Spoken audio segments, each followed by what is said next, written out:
Hi, my name is Jodi Benenson, My name is Njoki, Mwarumba. and we are two of the 7 co-authors for the article Uncertainty and Unrest, a collaborative pedagogical response to pandemics, protests, and policy that was published in the Journal of Public Affairs Education. And today we are going to provide a very brief overview and some context about this specific article. And so just a little bit about the impetus for why we decided to write this particular article. On January 21st, 2020, we may all recall that the first known US case of COVID-19 was confirmed in Washington state. And globally, the spillover effects of the COVID-19 virus quickly upended everyday life, including in many of our higher education contexts. And the global pandemic and its spotlight on inequities was illuminated and amplified by a variety of different other events, particularly the murder of George Floyd on May 25th, 2020. And the following day began months of protests around the US and globally demanding justice for George Floyd and reignited attention to the unequal treatment of Black people in the United States. And as colleagues, as students, as people of public administration, we really called upon ourselves to ask ourselves, what should we do? How should we respond?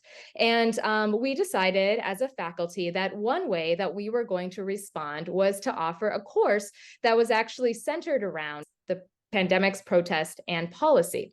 And just for this poster here on the right is actually the flyer that we use to promote this specific course.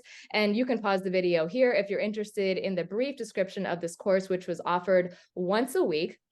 What you can actually see here in this specific slide was actually one of the instructors teaching this course. In fact, it was a team taught course. So every week, a different instructor taught on a different topic that was surrounding the pandemic protests and the different policy responses surrounding these different topics. And you can see here, this particular slide was about data transparency in Nebraska. It was a course that was offered around the social determinants of health and how we understand health equity and some of the trends that we were seeing specifically in the state of Nebraska, where all of us were residing at the time. We also made sure to center equity and cultural responsiveness in all aspects of the course. This had to do with how we, not only, for example, invited faculty, but also community partners who were representing the various forms of lived experience and expertise that we have locally here in Omaha, Nebraska, but also, of course, inviting students to kind of help co-facilitate and engage in a variety of aspects of the class. And this is actually our class, a little screenshot of our class from that fall 2020 semester. In the article, we go through a variety of different findings that emerged after surveying and kind of listening to responses of faculty who were teaching the course and also students who took the course. And we go through a variety, again, of themes that emerged from these findings. And I'm going to turn things over to Professor Mwarumba to share a little bit about those. Thank you. So amongst the things that really stood out for us, and understanding that the class was quite evolving in nature, was that we as faculty, just like the students and also some of the community members who are part and parcel of the team, of the teaching team here, is that we realized that there was a lot that was changing. It was a very dynamic scenario situation, and things were changing pretty fast. And with that, there was a lot of questions that our faculty had, yes, but also mainly our students, who for most of them were actually working in different places, in different agencies, right?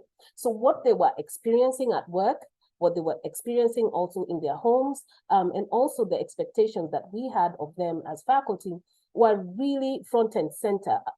And that was local, and it was front and center, but there was also so much that was happening nationally and globally. So that presents the first theme that I would like to discuss. That is the real-time nature of the course being one that overlaid as best as we possibly could with the reality of what it was that the students the faculty and community members were going through at the same time. So there was a coming together, a confluence of all these realities, and therefore actually offering a kind of a therapeutical, pedagogical approach that our students in the end of the semester said they really, really valued, because it answered quite a few questions for them that they were then able to take back to their places of work, and for some of them in the places where they lived, right?